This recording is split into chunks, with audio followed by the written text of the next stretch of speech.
Hello, everyone. Welcome back to today's story. In this episode, after years of working far from home, constantly torn between obligation and love, Quang finally chooses what his heart has been whispering all along. He quits his job in the city and returns to live with Linda for good. And to celebrate this new beginning, he rolls up his sleeves and cooks an entire meal by himself, determined to surprise the woman who has waited for him through countless lonely afternoons. Stay until the end, because this chapter reveals not just Quang's sacrifice, but the tenderness, fear, and hope that define a love worth choosing every single day. And don't forget to subscribe to help us reach 1,000 subscribers. Your support truly means the world. The late morning sun hung low, but already burned with a relentless heat, drifting through the cracks of the old wooden house as Quang stepped into the kitchen with a quiet resolve. Today wasn't just any day. Today was the day he had decided, finally decided, to quit his job in the city, leave behind the endless noise, the crowded office hallways, the pressure of a future he never truly wanted, and come home to Linda. Not for a weekend, not for a visit, but for good. And because of that, he wanted everything to be perfect. He rolled up his sleeves, tied the old apron around his waist, and inhaled deeply. The kitchen smelled faintly of dried bamboo shoots and the cool morning air. He'd never cooked such a large meal on his own before. Not this many dishes, not with this much intention, but the thought of Linda smiling, of her sitting across from him while tasting food he made just for her, fueled him more than any confidence he possessed. He rinsed the rice once, twice, then a third time, letting the grains swirl between his fingers like tiny pearls. The pot clicked into place on the stove. Next came the vegetables. Long beans, crisp and green, lined up neatly on the chopping board. He sliced them with slow, careful motions, as though the sound of each cut could steady his heartbeat. He cleaned the fresh fish next, rubbing it with crushed lemongrass and salt, then gently placing it into the sizzling pan. Within minutes, the scent spread through the kitchen, rich, warm, nostalgic. It smelled like a childhood he had forgotten, a life he thought he'd lost, a version of himself he didn't know he missed. But underneath that beautiful aroma was something heavier, a flicker of fear, a question he couldn't silence. Would Linda accept this? Accept him? Accept the fact that he had left everything behind just to be by her side? His chest tightened. He'd rehearsed the moment 1,000 times in his head. Her walking in, surprised. Him placing the bowl of rice in front of her.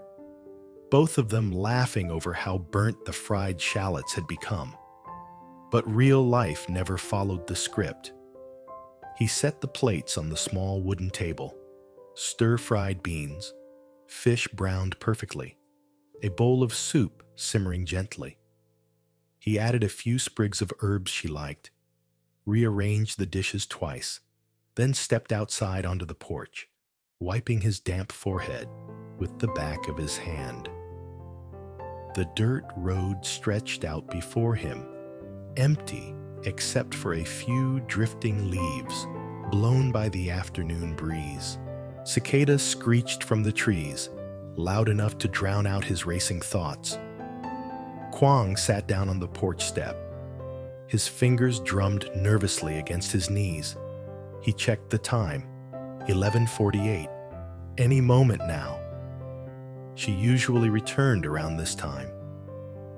But time moved strangely when someone you cared about might not come back. He leaned his elbows on his knees, staring down the path. His mind slipped back to the many mornings when he'd watched her leave. Her small figure walking away from the house, carrying too much weight on her shoulders. He remembered the curve of her smile when she said goodbye, the quiet tremble in her voice when she told him to take care, and the ache that sat in his chest every time the bus swallowed him on the way back to his job. This time, he wasn't leaving. He whispered to himself, almost like a vow, "Just come home, Linda, and I don't need anything else." But each minute that passed felt like an hour. The sun grew hotter, pressing down on his back. Sweat trickled down his face. He swallowed hard. What if she wasn't coming back? What if she found out he'd quit and thought he was reckless, irresponsible? What if she didn't want someone who chose love over stability? A gust of wind kicked up the red dirt, swirling it around his feet. He clenched his fists. He tried not to imagine her disappointment, but then, far down the dusty road, a moving figure caught his eye. Small, slow, weighted down. His breath caught. Linda. Her shoulders curved under the heavy sack of oranges she carried, her blouse soaked through with sweat sticking to her back. Her steps dragged, her legs trembling slightly as she approached the house. Quang rose to his feet without thinking. Linda lifted her head. Her eyes narrowed at first, as though she couldn't believe what she was seeing. Then her steps faltered. The sack slipped from her shoulder, landing on the ground with a soft thud as oranges scattered across the dirt. Her eyes widened. Her lips parted. "Quang!" The sound was barely a whisper, but it hit him like a wave. He rushed to her, his heart pounding, his hands shaking as he reached out and cupped her damp, sun-soaked cheek. Her skin was hot. Her breath came uneven. But her eyes, filled with shock, confusion, and trembling joy, held him still. Linda blinked once, twice, and suddenly tears gathered along her lashes. You're here?" Quang nodded, his voice thick. "I'm home. Forever." The world around them quieted. Even the cicadas seemed to pause, as though giving them space to breathe in this moment. Linda let out a shaky laugh that dissolved into a soft sob. She leaned into his touch, gripping his arm weakly, as though afraid he might disappear if she blinked. But he had already made his choice. He wasn't going anywhere. Quang wrapped his arms around her, holding her under the burning sun. And for the first time in a long while, Linda didn't feel alone on the long, dusty journey home. They stood there for several seconds, maybe minutes, maybe forever, before she whispered against his shoulder, "Quang, what did you do?" He smiled into her hair. "Come inside. I made something for you." They walked toward the house together, leaving a trail of scattered oranges behind them, glowing like tiny golden suns across the red dirt. When Linda stepped into the kitchen, her eyes widened again. The table was full. Fish, beans, soup, herbs, rice still steaming. Her hands flew to her mouth. "Quang, you cooked all this?" He scratched the back of his neck shyly. "Well, I tried." Linda laughed, tears falling again. "You idiot. A sweet idiot." Linda sat down slowly, as if afraid the meal might vanish if she moved too quickly. The steam rising from the rice curled around her face, softening her tired features. Her blouse was still damp, her hair clinging to her neck. but the exhaustion that had weighed her down moments earlier seemed to dissolve into the warm, fragrant air of the kitchen. Quang pulled out a chair for her, then took the seat across from her. He couldn't stop watching her. Every blink, every small breath, every tremor of disbelief still lingering on her lashes. She picked up a piece of fish with her chopsticks, hesitating. "You really made this?" He chuckled. "I promise it won't poison you." Linda took a bite. Her eyes widened. For a heartbeat, she said nothing. Then, "Quang, this is really good." The relief that washed over him was so intense he nearly slumped in his chair. "Don't scare me like that. I thought you were about to spit it out." She shook her head, grabbing another piece. "No, it's delicious. You've improved a lot." He leaned back, grinning. "Guess I had something to prove." Linda ate quickly, hungrily, as though the food had unlocked something inside her. Something tired, something starved.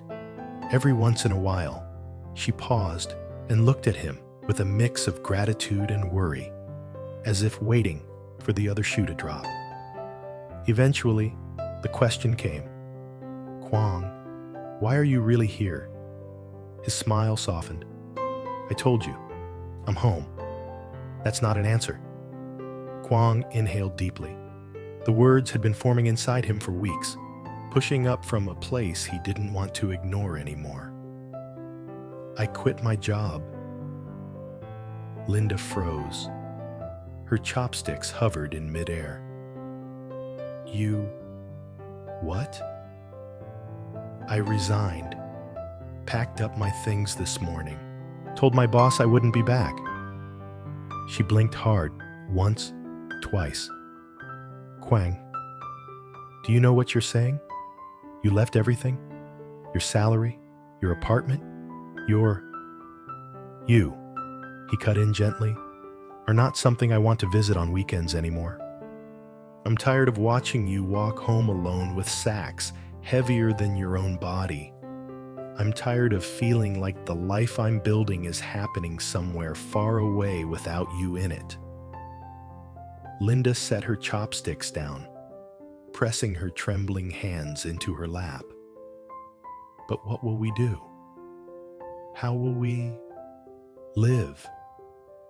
The farm barely covers basics. You can't just say love and make money fall from the sky." He nodded. He expected this. "I know, and I'm not expecting you to carry me. I already talked to a few people in town. There's a construction team looking for supervisors. It's lower pay, sure, but steady. And I can be home before dark. I can help with the land. We'll figure things out together." Linda looked down, her breath shaking. "You didn't have to sacrifice your whole life for me." Quang reached across the table and took her hand. Rough, tired, stained faintly with orange sap. It wasn't a sacrifice. It was a choice. And it's the first choice in years that feels right. Her lips trembled. "Quang, don't say things like that. You're making it too hard to stay calm." He laughed softly. "Then don't be calm." Linda's eyes filled again. She turned her face away, trying to hide it, but he saw every tear. He stood, walked to her side, and gently wiped her cheeks with his thumb. "I'm not going anywhere. Not today. Not tomorrow." Linda leaned into his hand, closing her eyes. For the first time in a long time, she allowed herself to believe him. After lunch, Linda insisted on washing the dishes, but Quang refused, stacking the bowls in his arms and carrying them to the sink. "You cooked. I clean," she argued. "You worked all morning carrying oranges. Sit." She pouted, an expression she rarely allowed herself. But her body was too tired to fight, So she sank into the porch chair and watched him scrub the plates. He wasn't very good at it. He splashed water everywhere. The soap kept slipping. One of the bowls almost fell. Linda laughed so loudly, the chickens outside scattered. "Quang, you're hopeless." He shot her a playful glare. "I'm learning, okay? This is part of the rural husband training program." Linda wiped tears of laughter from her eyes. "You would fail on day one." "Failed or not," he said proudly, "I'm still here." She shook her head, smiling with a softness that made his chest warm. "You're unbelievable." When the dishes were drying in the sun, Quang disappeared into the kitchen again. "Sit there. Don't move," he called out. "Why? What are you up to now?" "No peeking." Linda waited, tapping her foot. She could hear pots shifting, something being cut, something being poured. 5 minutes later, Quang emerged holding 2 glasses of sugarcane juice with lime. Cold, refreshing, beads of condensation sliding down the sides. "For dessert," he announced grandly. Linda gasped. "You made this too?" "Well, technically, the machine made it, but I pressed the switch with great skill." She burst into laughter again, accepting the glass. "Thank you, Quang. Really." He sat beside her, letting their shoulders touch. They sipped quietly, watching the red dirt road glowing orange under the afternoon light. "You know," Linda began softly, "I always thought you'd never leave the city. I thought one day you'd stop visiting and forget about me." Quang swallowed hard. "Impossible." She turned to him. "Why?" "Because," he said, meeting her gaze with a steadiness that surprised even himself. "Every time I left, it felt like I left behind something I wasn't supposed to. Like I was walking away from the part of my life that actually mattered." Linda's chest tightened. "Don't say things like that unless you mean them." "I mean every word." Silence settled between them, warm, heavy, full of truth. Linda placed her hand over his. "Then, stay. Stay for real. Not for a week. Not for a month. Stay until we grow old." Quang's breath caught. "I already decided that." Her voice dropped to a whisper. "But I need to hear you say it." He intertwined their fingers. "Linda, I'm staying. I'm coming home to you every day for the rest of my life." A slow, trembling smile bloomed on her lips. "Then, let's start over. Together." Quang leaned closer, forehead touching hers. "No, not start over. Let's start for real." The wind rustled through the banana leaves, carrying away the noise of the world beyond the porch, leaving only the quiet certainty between them. 2 glasses, 2 chairs, 2 people finally choosing the same direction.